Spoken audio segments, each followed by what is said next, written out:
Grato es decir la historia del celestial favor de Cristo y de su gloria, de Cristo y de su amor. Me agrada referirla, pues sé que es la verdad. Una profesión muy noble con una recompensa enorme.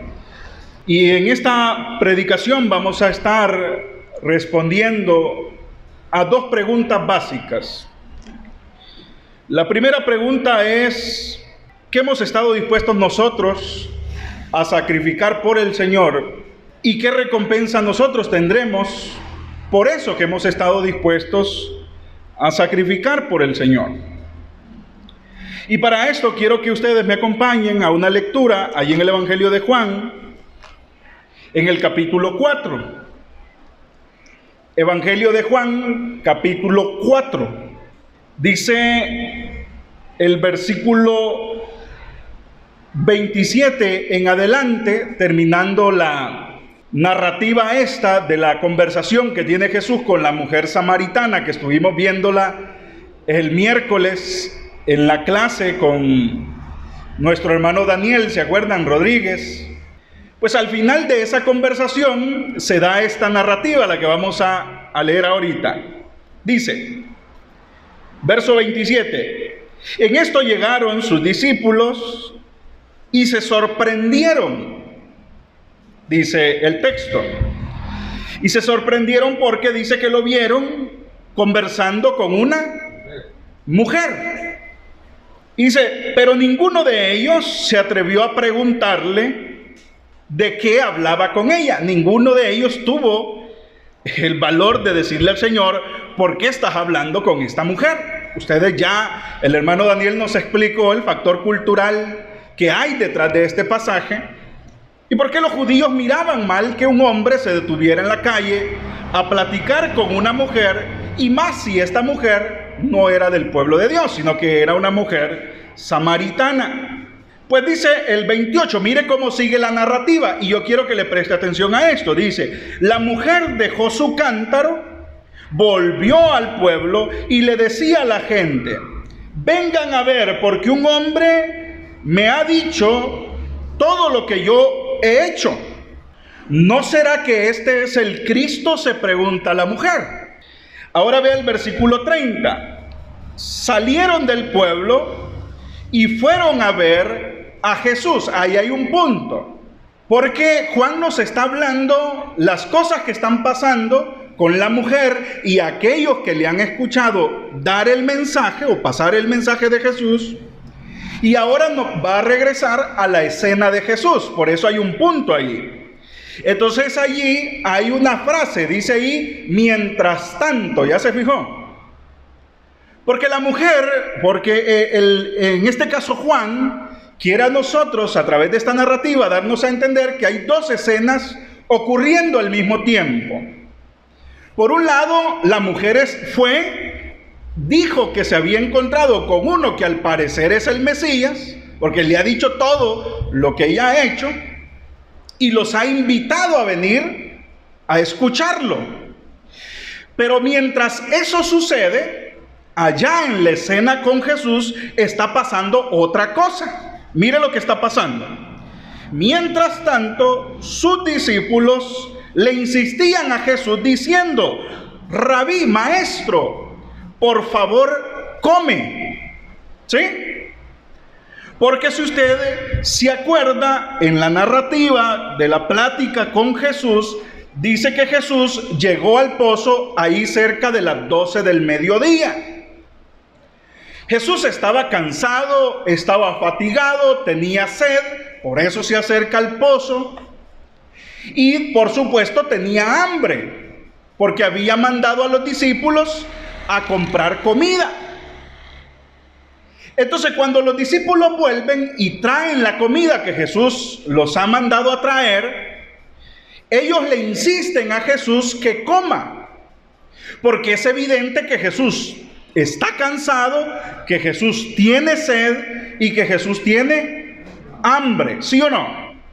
Pues son las plenas 12 del mediodía. Imagínese el calor que está haciendo. Imagínese el hambre que posiblemente los discípulos tienen en este momento. Entonces ellos, preocupados por Jesús, le ruegan que coma. Ahora mire la respuesta de Jesús. Dijo Jesús: yo tengo un alimento que ustedes, dijo Jesús, no conocen. Entonces los discípulos se hacen una pregunta: ¿habrá alguien que le haya traído que comer?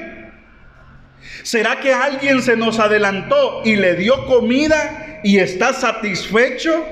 Esa es la pregunta que se hacen los discípulos. ¿Por qué? Porque los discípulos están pensando que cuando Jesús dice yo tengo un alimento, Él está hablando de manera literal. Y es que miren, hermanos, el trabajo de los discípulos estando con Jesús era simplemente escuchar lo que Jesús enseñaba y ver lo que Él hacía. El problema es que las enseñanzas de Jesús no siempre eran fáciles de interpretar.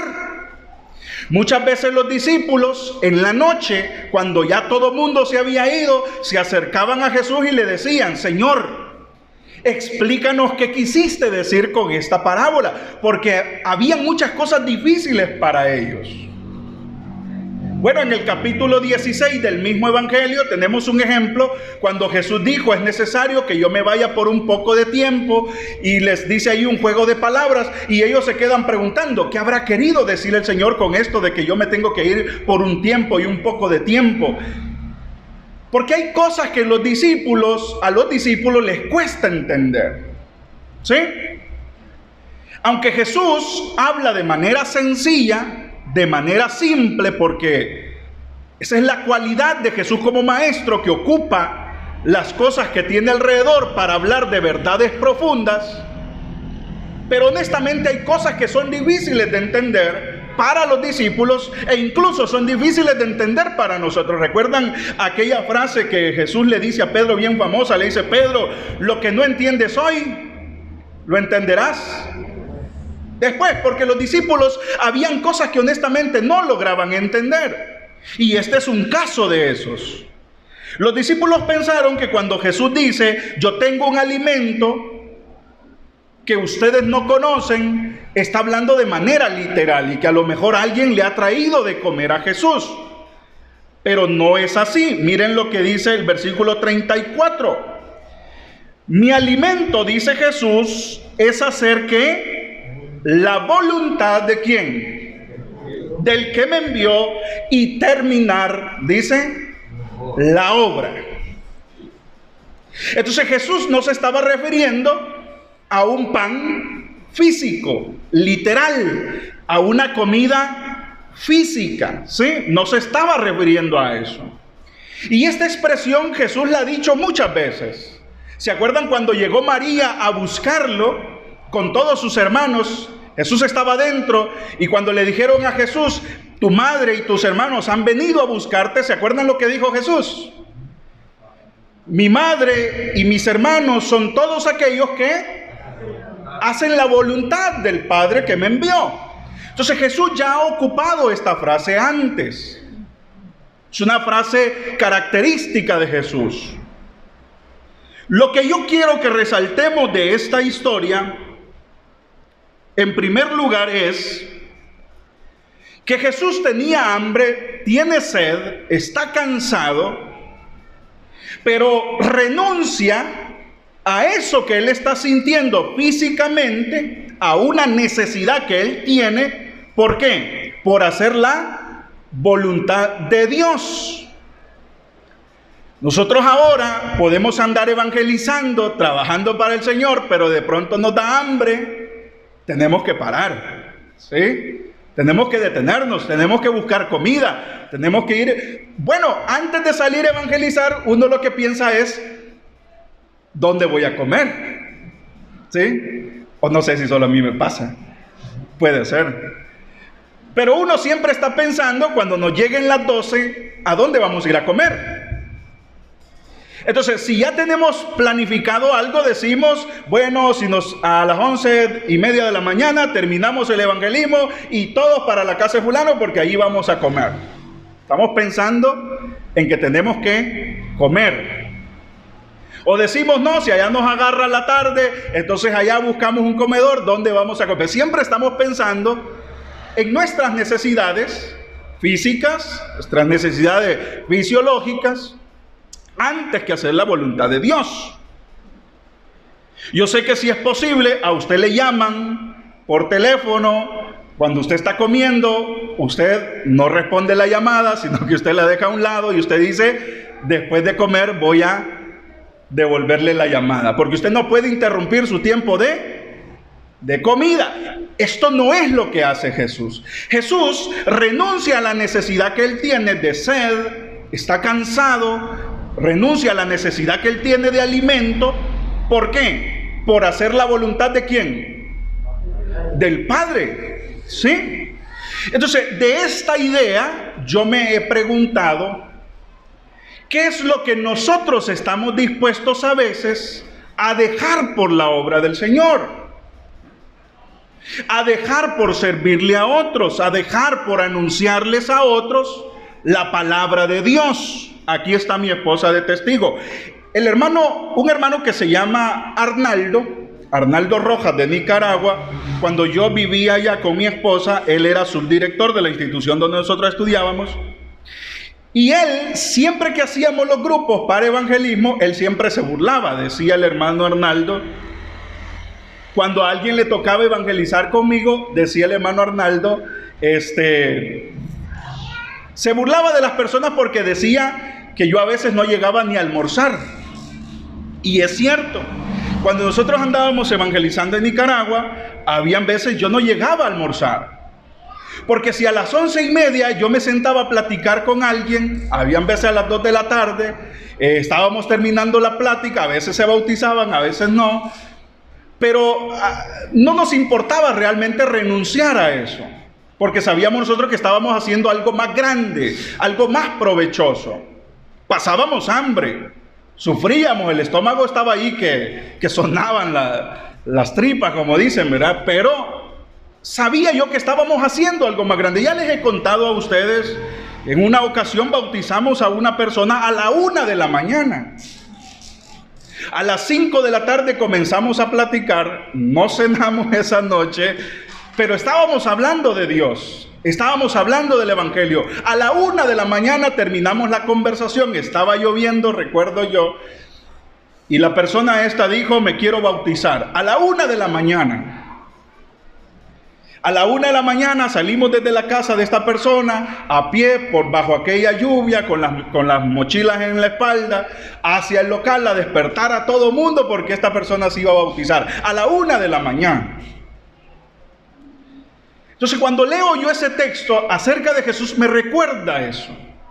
Y me recuerda también lo que hoy, en aquel tiempo, porque no sé qué es lo que me pasaba.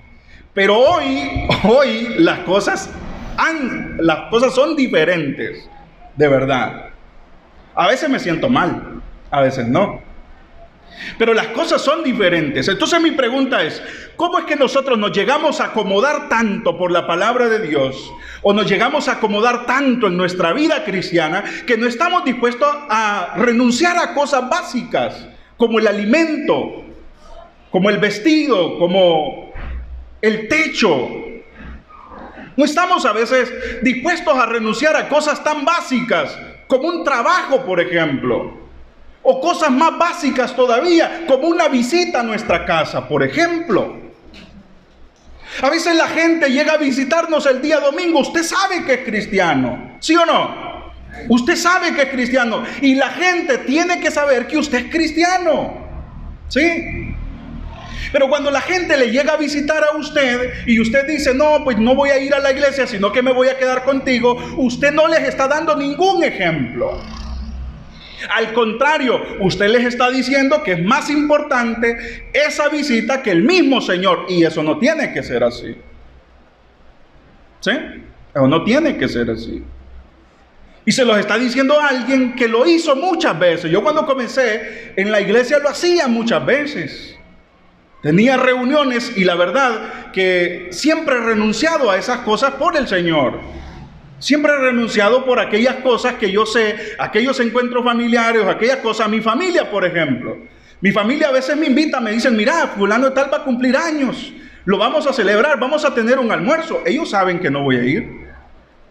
¿Sí? Ellos saben que no voy a ir. ¿Por qué? Porque yo les he dicho, el día domingo hasta tales horas no puedo. ¿Por qué? Porque estoy en la iglesia. Si ustedes quieren, hacemos una cena y con gusto llego.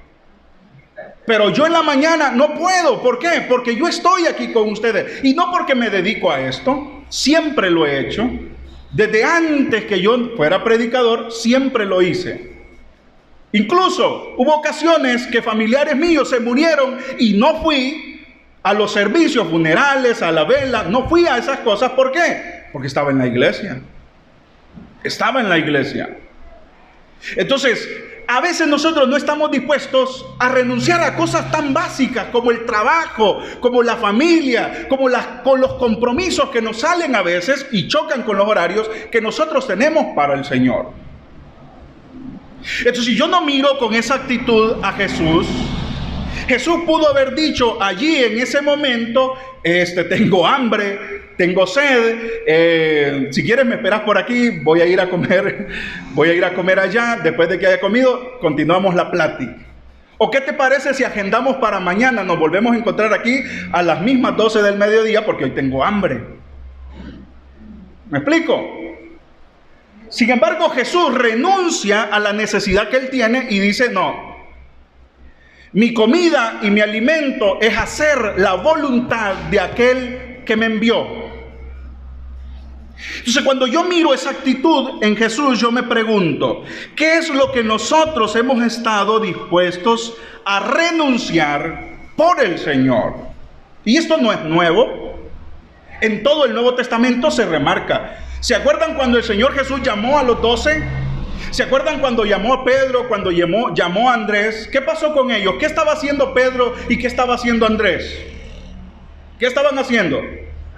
Estaban pescando, estaban trabajando, estaban ganándose el sustento de su familia, el sustento diario de ellos mismos. Y bastó con que Jesús les dijera, vengan, síganme, porque yo les voy a enseñar a pescar hombres. ¿Y qué hicieron ellos? Señor, mira, salimos a las 4 de la tarde de trabajar. Si querés, a eso de las 4:30, porque vamos a ir a la casa, nos vamos a bañar, nos vamos a cambiar ropa. A eso de las 4:30 de la tarde te seguimos. Y sabes que el día de mañana a las 9 entramos al trabajo. Si quieres, de las 4:30 allá, estamos libres y podemos acompañarte. ¿Eso fue lo que dijeron los discípulos? El texto dice que al mismo instante, Pedro y Andrés, dejando las redes, ¿qué hicieron? Le siguieron. Lo mismo pasó con Juan y Jacobo, ¿se acuerdan? ¿Qué estaba haciendo Juan y Jacobo? ¿Qué estaban haciendo? Lo mismo, pescando. ¿Y qué les dijo Jesús? Vengan, síganme porque los voy a hacer pescadores de hombres. ¿Y qué hizo Jacobo y Juan? También le siguieron. Y el texto hace el énfasis diciendo, al instante dejando las redes, le siguieron, dice el texto. Entonces, los discípulos en ningún momento dudan en seguir al Señor. Los discípulos en ningún momento dudan en sacrificar ciertos aspectos pues, que para nosotros quizás en este momento resultarían sumamente importantes. Porque usted se pregunta, ¿cómo voy a renunciar a mi trabajo si es de donde sustento a toda mi familia? Ese es el problema, que se nos olvida que el sustento no viene de ese trabajo. El sustento viene de arriba, porque el día siguiente tú pierdes ese trabajo y ¿qué es lo que te queda? Al día siguiente te atropellan, te quedas inválido y ¿qué es lo que te queda? ¿Ah? Aquí hemos escuchado casos de personas que las han despedido de su trabajo y ni siquiera les han querido dar el tiempo que tenían de estar trabajando. Porque así es cuando nosotros estamos sirviendo al mundo, así es. El mundo no nos va a devolver lo que nosotros creemos que nos va a dar. El mundo no nos va a devolver nada. ¿Sí? Porque nuestro sustento no proviene de ese trabajo, nuestro sustento no proviene de ese negocio, nuestro sustento proviene de arriba. ¿Entiende usted eso? Su sustento no proviene de eso. Porque el día de mañana pierde su trabajo, el día de mañana le quitan su negocio, le cierran su negocio, ¿y qué pasó? ¿Va a dejar de comer? Bueno, aquí entre nosotros o entre la iglesia nos hemos dado cuenta que ha habido personas que han perdido su trabajo que tenían desde hace años. Perdieron su trabajo por causa de la pandemia, ¿y qué pasó? ¿Han aguantado hambre? No. Hay gente que ha dicho, hermano, durante la pandemia es cuando más comida he tenido. ¿Sí? Es cuando más comida he tenido. ¿Por qué? Porque el sustento de cada uno de nosotros no proviene del trabajo que tenemos ni del negocio que tenemos. El dinero, el sustento diario para nuestros hijos, nuestra familia, proviene de Dios. Él es quien lo manda. ¿Entiende usted eso? Entonces, si de Dios provienen todas esas cosas, ¿a quién tengo que agradar? ¿Ah? Tenemos que agradar a Dios porque de ahí proviene todo. Él es la fuente de nuestro sustento. Él es nuestra roca. Él es nuestro escondite, decía el Salmo 27. Él es nuestro refugio en el momento de la angustia. Permíteme, dice el salmista, esconderme en tu presencia cuando me sienta atribulado. ¿Por qué? Porque cuando perdemos el trabajo, cuando perdemos el negocio, ¿hacia quién corremos? ¿Hacia quién corremos? Hacia Dios, pero cuando lo tenías no te acordabas de Él. Pero cuando tenías ese negocio ni siquiera ofrendabas. Pero cuando tenías ese trabajo ni siquiera asistías a la iglesia. ¿Entiende usted eso? Así somos a veces nosotros. Entonces la pregunta que sigue aquí latente es: ¿qué es lo que nosotros estamos dispuestos a renunciar por esto que llamamos cristianismo? Si a veces a cosas básicas no estamos dispuestos a renunciar, como la comida, la bebida, que son cosas básicas, no estamos a veces dispuestos a renunciar. Entonces la pregunta es esa: ¿qué es lo que nosotros estamos dispuestos a renunciar? Quiero que me acompañen a un pasaje allí en las Escrituras, en el Evangelio de Mateo. Evangelio de Mateo, para que ustedes vean. Los discípulos en efecto hicieron eso. Evangelio de Mateo, capítulo 19, versículo 27. El Señor le dice a los discípulos: es casi imposible que los ricos entren al reino de los cielos, dijo Jesús.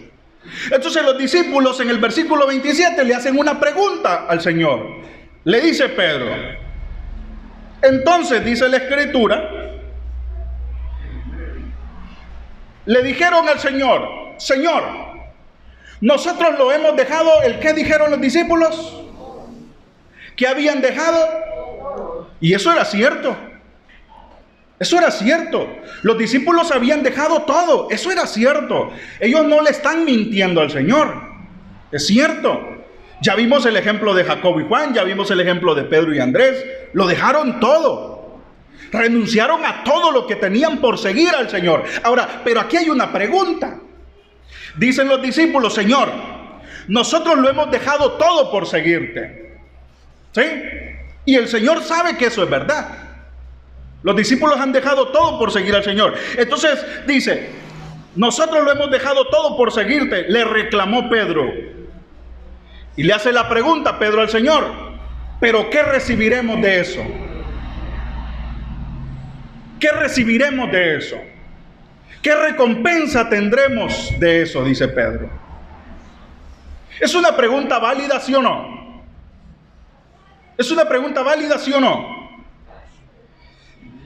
Mire, la pregunta de Pedro parece atrevida, pero realmente no lo es. Yo creo que la pregunta de Pedro es una pregunta básica que cualquiera de nosotros nos hubiésemos hecho si hubiéramos caminado con Jesús. Todos nosotros nos hubiésemos preguntado: Señor, nosotros lo hemos dejado todo, pero nosotros hemos andado caminando contigo y no tenemos absolutamente nada. Tú ni siquiera tienes dónde recostar tu cabeza. ¿Sí? Yo creo que es una respuesta válida, una respuesta natural que Pedro, una pregunta natural que Pedro le hace a Jesús y que cualquiera de nosotros le hubiésemos hecho. ¿Sabe por qué? Porque todos aquí siempre tomamos decisiones pensando en lo que vamos a ganar o lo que vamos a perder, ¿sí o no? Siempre decimos nosotros, voy a hacer esto o no voy a hacer aquello, porque pensamos en qué vamos a ganar o qué vamos a perder. O pensamos si eso que vamos a hacer nos beneficia o nos perjudica. En eso pensamos todo el tiempo.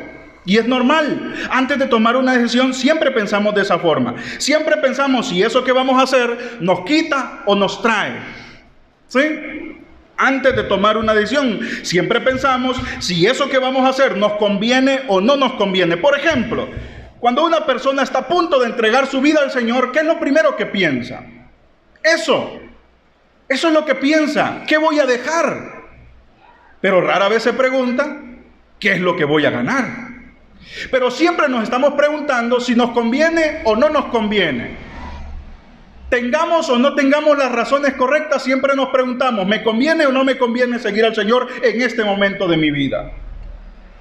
¿Voy a hacer esto o no voy a hacer aquello? ¿Voy a poder hacer esto o no voy a poder hacer aquello? ¿Voy a dejar de hacer esto o no voy a dejar de hacer aquello? Siempre estamos entre ese dilema y es difícil a veces tomar esa decisión, porque siempre estamos pensando en lo que vamos a dejar y en lo que vamos a ganar.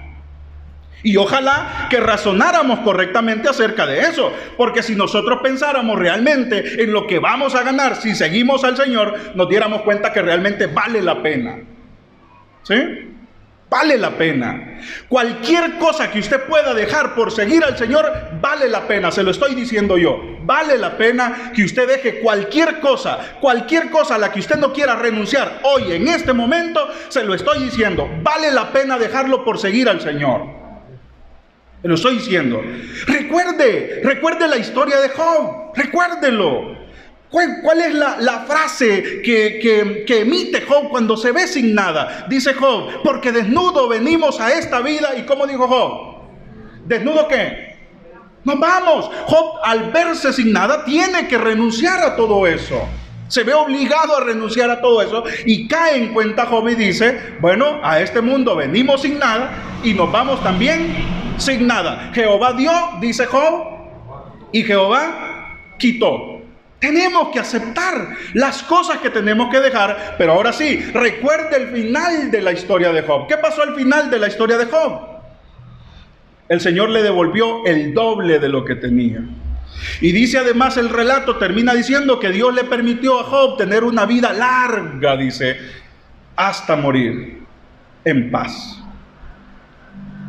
Entonces, cuando nosotros pensamos en seguir al Señor, siempre estamos pensando en qué vamos a obtener, qué vamos a dejar, a qué tenemos que renunciar y qué tenemos que abrazar. Siempre estamos pensando en esas cosas. Pero yo les digo hoy, mire, 14 de noviembre del año 2021, cualquier cosa que usted tenga que dejar por seguir al Señor, vale la pena. Se lo estoy diciendo yo. Vale realmente la pena. Porque eso era lo que no dejaba que yo me acercara al Señor.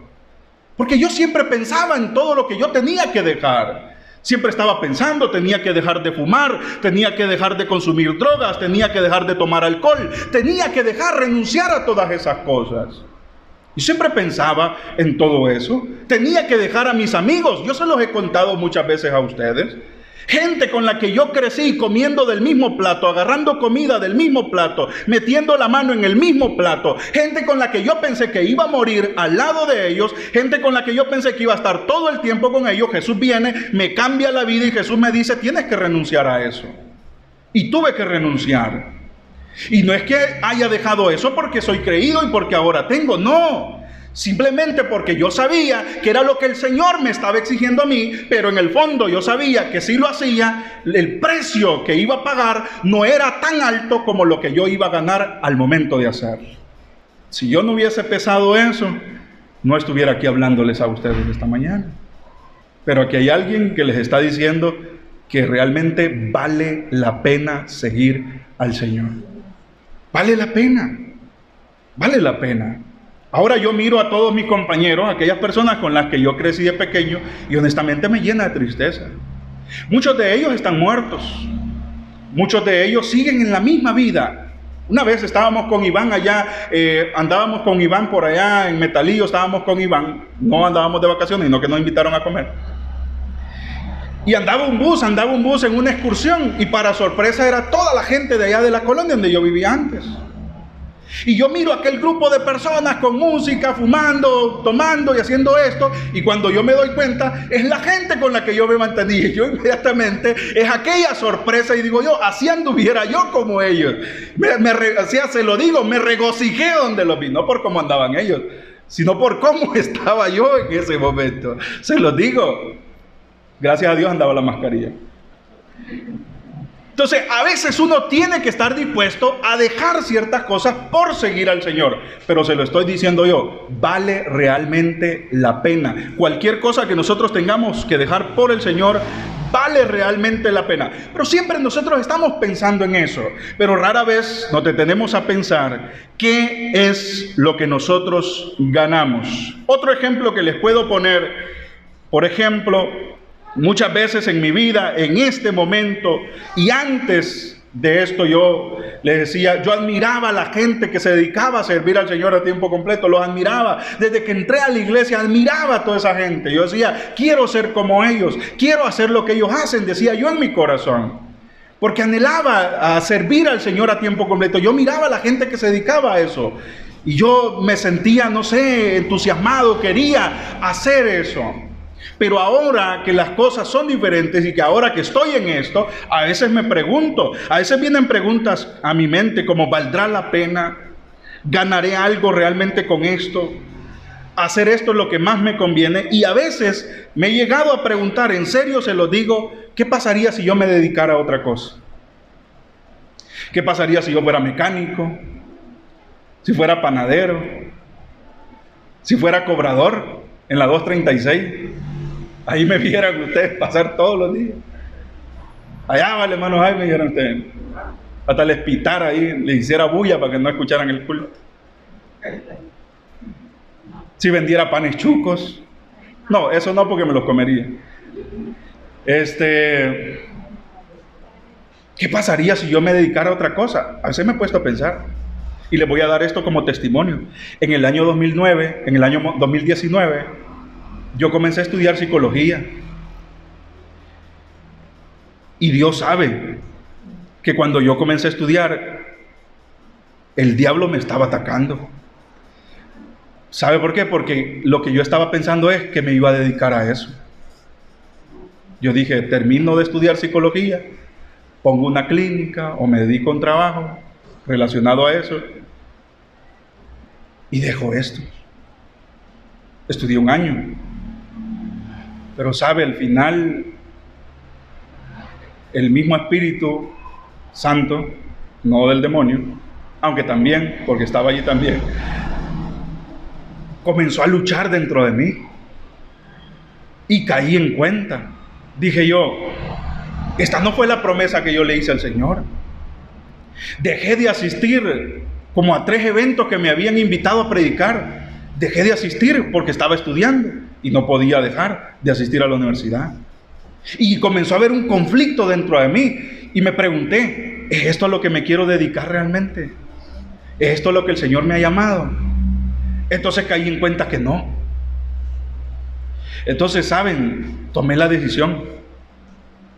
En octubre dije yo, no voy más a la universidad porque esto no es lo que yo quiero hacer. A esto no me ha llamado el Señor. Y dejé de estudiar. Y el Señor me ha bendecido. ¿Saben? En estos últimos años, el Señor me ha bendecido el triple de lo que yo pensaba que el Señor, de donde yo no pensaba ni imaginaba que el Señor podía darme. El Señor me lo ha dado. Porque yo dije, Señor, eso no es lo que yo quiero hacer. Yo prometí un día al Señor servirle para toda la vida. Entonces no puedo sacrificar lo que el Señor me ha dado o me ha puesto en las manos por algo pasajero. ¿Sí? Entonces, ahí está la pregunta. Y en algún momento me he hecho esas mismas preguntas también. Y creo que muchos personajes en la Biblia también se la han hecho. Pero ¿qué recompensa tendremos nosotros por todo el trabajo o todo lo que nosotros a veces sacrificamos por el Señor? Vaya a Apocalipsis capítulo 2, verso 10. ¿Cómo dice Apocalipsis capítulo 2, verso 10? ¿Vale la pena o no vale la pena cualquier sufrimiento que nosotros podamos tener en esta vida? ¿Cómo dice Apocalipsis capítulo 2, verso 10? ¿Cómo dice? Alguien que lo lea fuerte. ¿Cómo dice? No temas en nada lo que vas a padecer. He aquí, el diablo echará a algunos de vosotros en la cárcel para que seáis probados, y tendréis tribulación por 10 días. Sé fiel hasta la muerte, y yo te daré la corona de la vida. Sé fiel hasta la muerte, dice el texto, y yo te daré ¿el qué? ¿Usted quiere esa corona de vida? ¿Usted quiere esa corona de vida? Yo sí la quiero, hermano. Yo sí la quiero. Pero el problema es que para tener esa corona de vida, yo tengo que estar dispuesto a renunciar a muchas cosas que para mí hoy quizás podrían ser prioridad. A muchas cosas que quizás hoy para mí podrían parecer importantes, pero realmente no lo son. No lo son. Porque yo estoy acá en este mundo pensando en lo que yo voy a tener, y no en lo que yo voy a tener aquí material, porque al fin y al cabo esto se acaba. Una enfermedad puede tener uno y le toca vender el carro, la casa, deshacerse de los ahorros y usted se queda en la calle. Las cosas que usted puede hacer aquí de este lado, hermano, son pasajeras. Por mucho que usted pueda tener, hermano, son pasajeras. En algún momento los recursos se acaban, los recursos se agotan. Pero ¿sabe qué es lo que permanece para siempre? Esa promesa del Señor que ha dicho que nos dará la corona de la vida. Eso el Señor ha dicho que va a ser eterna en los cielos. Y por eso es lo que yo quiero luchar. Mira lo que dice Santiago capítulo 1, verso 12. ¿Cómo dice Santiago capítulo 1, verso 12? Santiago capítulo 1, verso 12. Por esto corremos, por esto sufrimos, por esto luchamos. Santiago capítulo 1, verso 12 dice: dichoso el que resiste la tentación. Mire, dichoso el que resiste la tentación, porque al salir, dice, aprobado, recibirá el ¿qué dice? La corona de vida para todos aquellos a quienes Dios ama. ¿Se da cuenta de eso? ¿Vale la pena o no vale la pena esa corona? Para mí vale la pena. ¿Sabe? Hay gente que estuvo dispuesto a morir por esa corona de la vida. Todos los discípulos, de hecho, murieron por esa corona de vida. Unos murieron crucificados, otros murieron quemados, otros murieron desollados, otros murieron decapitados. Todos murieron por esa corona de vida. Le pregunto, ¿vale la pena morir por esa corona de vida?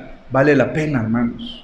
Cualquier sacrificio que nosotros podamos hacer por alcanzar esa corona de vida, vale la pena. Mateo capítulo 24, versículo 13. ¿Cómo dice?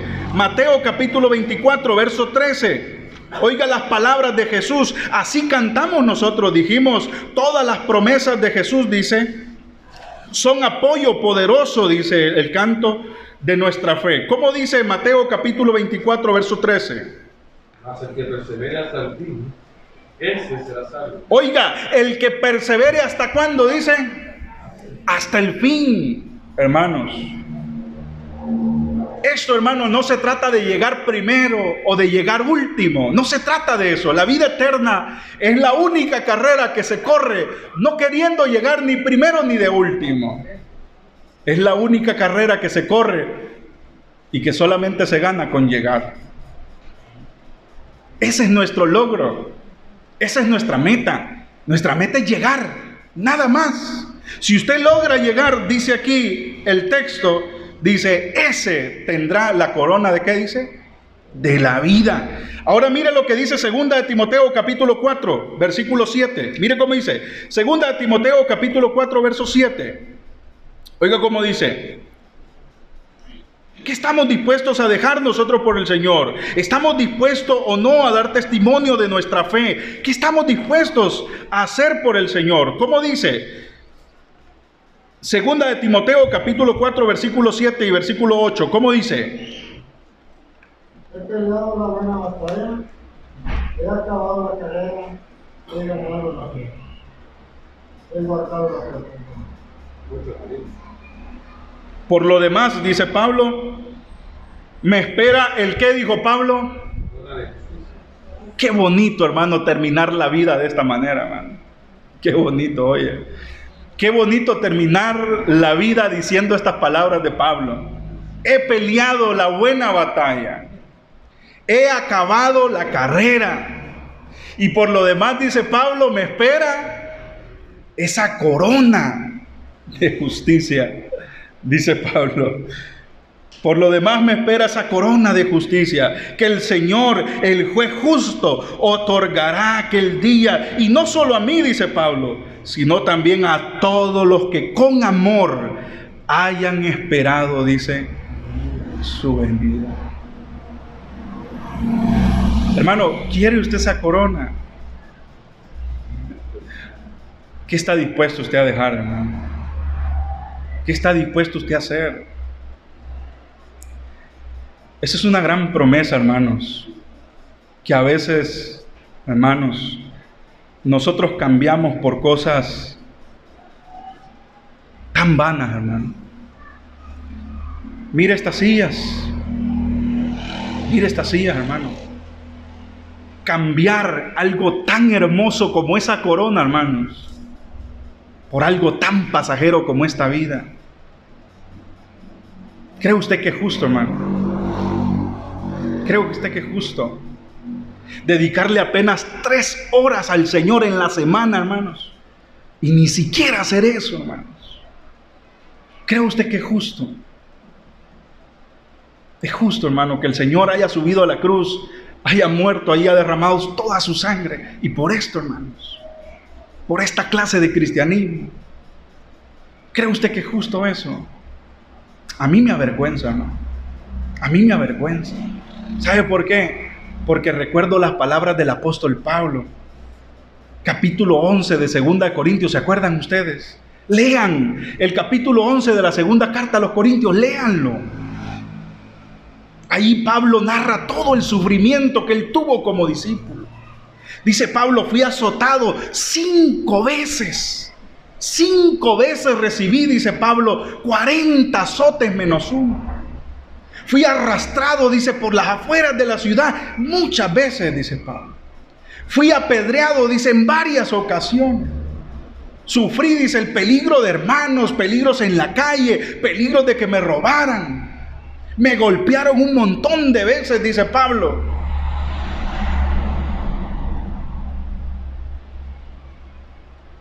A nosotros, hermano, ni siquiera mala cara nos han hecho acá.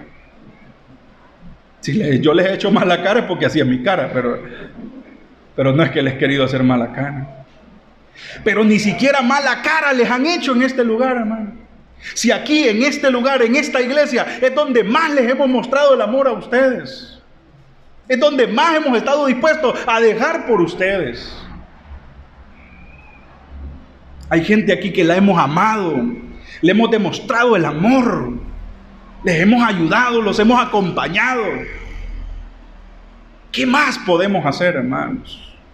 ¿Qué más? ¿Qué más, hermanos? A veces ni siquiera una mala cara nos han hecho, hermano. Y cambiamos la corona de Cristo, hermano. Y ahora yo me pregunto, ¿qué hubiera pasado si nosotros hubiéramos sufrido lo que sufrió Pablo?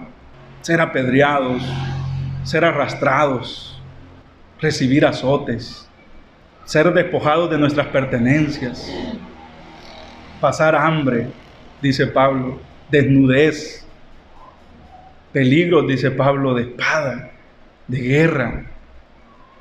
En muchas ocasiones lo tuvieron que sacar a escondidas porque lo querían matar. ¿Por qué estamos cambiando esa corona, hermanos? Mateo capítulo 10, y con esos textos voy a terminar. Mateo capítulo 10, verso 32, ¿cómo dice? Mateo capítulo 10, verso 32, este es uno de los textos que más me aterra. ¿Cómo dice Mateo capítulo 10, verso 32? Cualquiera pues que me confiese delante de los hombres, yo también le confesaré delante de mi Padre que está en los cielos. Cualquiera, dijo Jesús, que me confiese delante de los hombres, yo le confesaré delante de mi Padre, dijo Jesús. Pero a cualquiera, dijo Jesús, que me desobedezca, dice esta versión, delante de los demás, yo también lo desconoceré delante de mi Padre que está en los cielos. Y termino con Apocalipsis capítulo 3, versículo 5. Aquí terminamos, Apocalipsis capítulo 3, verso 5, que está relacionado a Mire cómo le dijo Jesús a esta iglesia, capítulo 3, verso 5, a la iglesia en Sardis. Le dijo: el que salga vencedor, dijo Jesús, se vestirá de blanco. Jamás borraré su nombre del libro de la vida, sino que le reconoceré su nombre delante de mi Padre y delante de mis ángeles, dijo Jesús. Y termina con esa famosa advertencia del Espíritu. El que tiene oídos, hermanos, para oír, que oiga lo que el Espíritu ha dicho esta mañana. Una profesión digna con una recompensa enorme. Ojalá de acá esta mañana vayamos a nuestras casas amando más, estimando más la corona de la vida que está preparada para nosotros. Cuán bella es esa historia, mi tema ya en la gloria será la antigua historia de Cristo y de su amor.